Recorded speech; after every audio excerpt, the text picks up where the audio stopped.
They once stood on the same soil, under the same flag.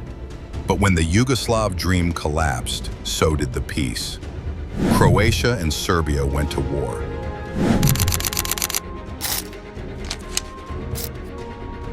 Brutal, bloody, and unforgettable. But what if history repeated itself?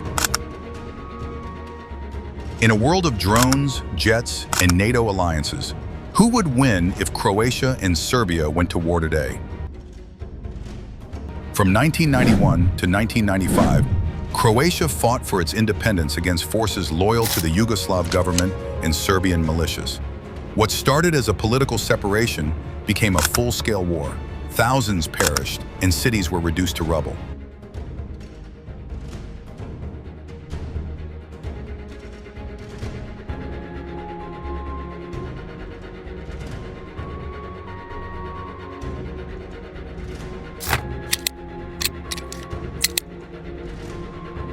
Today, the war is over, but tensions, identities, and memories still linger.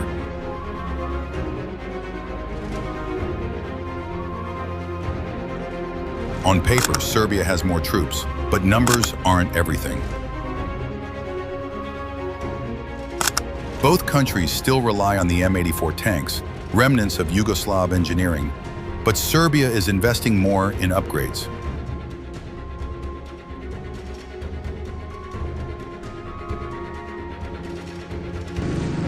Croatia's new Rafales are fourth-gen fighters, far superior to Serbia's aging MiGs. In the air, Croatia has the edge. Serbia has stronger artillery presence and is developing domestic drones, but Croatia, as a NATO member, benefits from joint intel and training.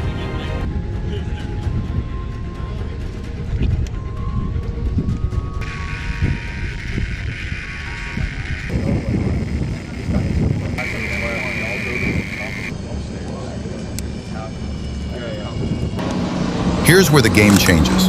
Croatia is a full NATO and EU member. In a real war scenario, invoking Article 5 could mean NATO mobilization.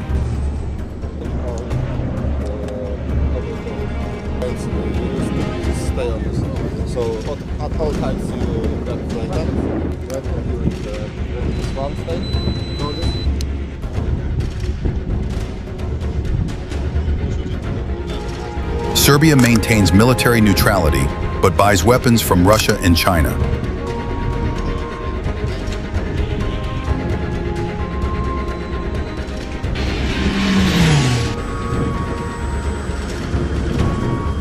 That includes air defense systems and drones, which could be decisive in defense.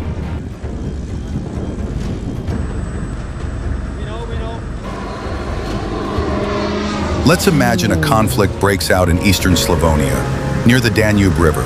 Serbia pushes artillery toward Vukovar. Croatia responds with rapid NATO-backed airstrikes. Within hours, Croatia establishes air superiority. But Serbia's heavy artillery delays advances, using Balkan terrain to their advantage. Urban combat begins, civilian zones suffer. Neither side wins, only destruction. In raw power, Croatia may dominate the skies, but Serbia holds defensive strength and larger numbers. Still, this is a war that neither side wants, and the Balkans can't afford. The true strength lies not in missiles, but in peace.